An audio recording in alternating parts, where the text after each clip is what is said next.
Salut tout le monde, on se retrouve une nouvelle fois encore pour une vidéo ce week-end.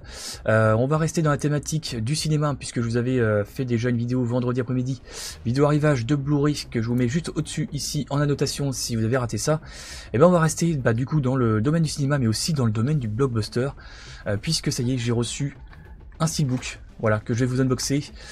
Steelbook que j'ai reçu quelques jours en avance. J'ai eu de la chance pour une fois puisqu'il sort officiellement le 18 décembre. Il a été très rapidement out of stock, donc je me suis jeté dessus et j'ai bien fait puisque voilà, moi j'ai vu le visuel forcément du Steelbook et donc il me plaît énormément.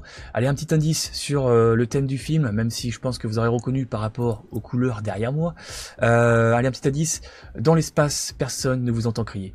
Bon, c'est quand même un gros indice. Allez, c'est parti, on va se faire ça. Let's go.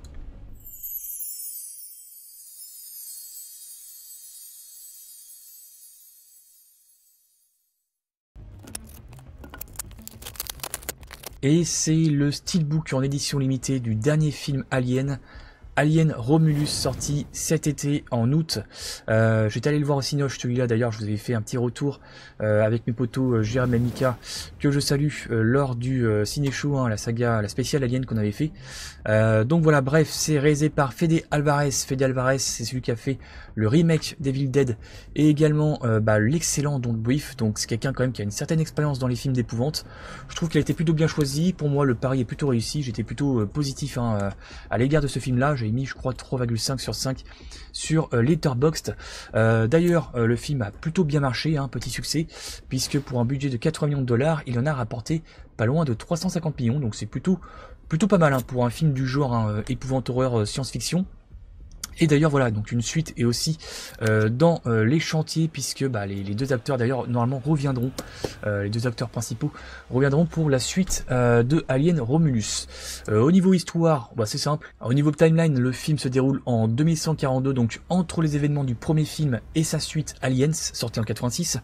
Et donc l'histoire suit un groupe de jeunes colons qui vit sur une planète, la planète LV410, qui est exploitée par la corporation Weyland-Yutani, et donc Rain Carradine, donc une orpheline, l'une des héroïnes, l'une des protagonistes de ce film, décide de s'échapper avec son frère adoptif Andy, qui est un androïde, on va dire, reprogrammé, et son ex-petit ami Tyler, sa sœur enceinte Kay et d'autres compagnons, et ils vont se diriger donc sur une station spatiale complètement abandonnée, donc complètement isolée, qui s'appelle Renaissance, pour voler du matériel cryogénique et entreprendre ce fameux voyage vers une planète libre, donc qui s'appelle donc Ivaga 3 je crois.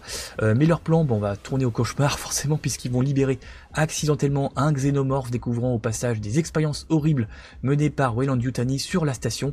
Et donc alors que la station menace de s'écraser, donc ils sont vraiment très timés au niveau du temps, ils vont devoir affronter non seulement les créatures mortelles mais aussi les trahisons internes et les dilemmes moraux.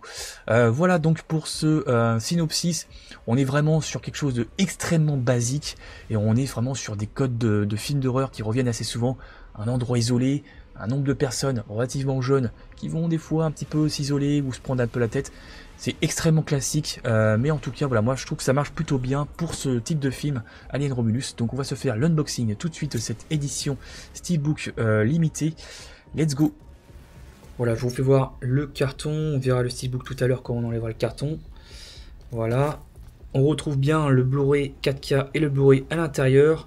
Au niveau bonus, on se retrouve avec des scènes alternatives et rallongées. On a un making-of du film en apesanteur avec le xénomorphe et conversation autour d'Alien. Donc j'imagine là ça comprend toute la saga en entier. Niveau audio, on se retrouve avec du Dolby Digital Plus 7.1 pour le français, pour le Blu-ray 4K et le Blu-ray. Et la petite distinction, c'est que pour la VO, donc en anglais, on a le Dolby Atmos 7.1 pour le 4K et du DTS HDMI 7.1 pour le Blu-ray classique. Donc franchement, là, voilà, si vous mettez en VO, vous avez l'équipement nécessaire et que vous mettez le 4K, à mon avis, ça doit bien péter sa race au niveau du son. Voilà, donc c'est parti. Hop, je vais enlever le carton. Tac, il y a un petit bout de colle, c'est pas bien grave. Hop.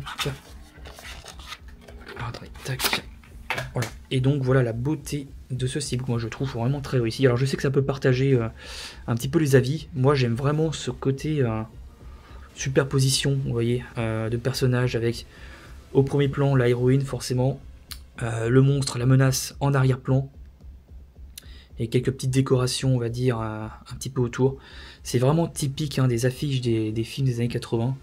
Voilà, ce côté un petit peu réel, mais pas trop au niveau des personnages. Et à l'arrière, on a ceci. Ok, avec le logo de la Weyland Yutani, pardon. À l'intérieur, on retrouve, hop, le Blu-ray 4K. Et puis, le Blu-ray classique. Et je vous fais voir le petit visuel avec le xénomorphe à l'arrière. Avec, voilà, ben, cette scène hein, qui rappelle forcément la scène du troisième Alien. Donc voilà, beaucoup de fanservice hein, dans ce film. C'est vrai que c'était forcément... bon, certains l'ont pris comme un point négatif, d'autres plus comme un hommage et un point positif. Mais voilà pour ce steelbook d'Alien Romulus. Donc je suis très content de le rentrer dans ma collection. Et donc du coup voilà, on va se terminer là-dessus, hein. Je vous dis à la prochaine pour de nouvelles aventures. On se retrouve normalement le week-end prochain. Là je crois que ça parlera plus musique pour le coup. Et je vous laisse avec quelques secondes de la bande-annonce d'Alien Romulus. Je vous dis à bientôt et prenez soin de vous.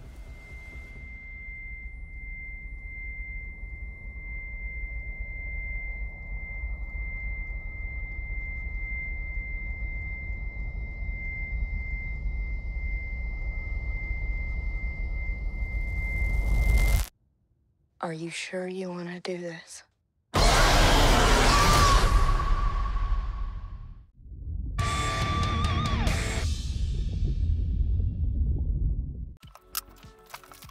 Voilà, on retrouve hein, ce petit hobby de la FNAC.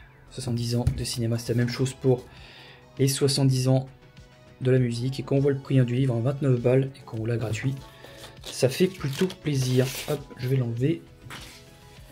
Couverture voilà, de qualité. Ça fait plaisir. Et on va ouvrir un petit peu. Je vais vous faire voir quelques petites pages à l'intérieur.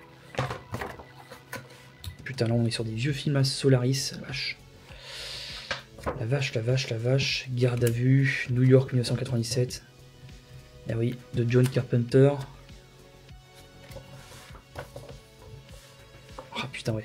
Film que j'ai le jour de ma motte. Alors je crois que je sais plus quel nom il est en français. Film que j'ai vu il n'y a pas de si longtemps que ça. Pour la toute première fois, Le Patient anglais, Trainspotting. On arrive aux années 2000 ici. Ok. Alors qu'est-ce qu'on a de beau? Amélie Poulain, forcément, hein, le film événement. Le Seigneur des Anneaux, je peux pas passer à côté. Hop. Ah, Les Infiltrés. Qu'est-ce que c'est bon ça. Les Fils de l'Homme aussi, avec cette... j'ai encore en tête ce plan séquence qui était assez dingue. Alors, qu'est-ce qu'on a ici? On a The Tree of Life, le Tintin de Spielberg, et produit par Peter Jackson. D'ailleurs, il devait y avoir une suite. On l'a toujours pas. Contagion, ouais, Mélancolia, Intouchable, oui, forcément, ça fait beaucoup de bruit. On a aussi des trucs un peu de pop culture, enfin, de manière plus générale, avec l'équipe de France ici, qui gagne la Coupe du Monde en 2018. Donc c'est plutôt sympa. Drunk, avec Mads Mikkelsen. Le Dune, forcément, de Denis Villeneuve. Scorsese ici. Bref, voilà, on a pas mal de petites choses, hein, vraiment très sympa. Et c'est plutôt cool. Et ça traite vraiment de tous les types de films. Hein. Vous voyez, un film de comédie, les blockbusters, les trieurs, les films dramatiques. Ça a l'air d'être sacrément complet. Moi, je vais me régaler en lisant ça, hein, franchement, je vous le dis. Ah oh, putain, Ocean's Eleven. Quel putain de film. Voilà donc pour ce petit livre des 70 ans de cinéma.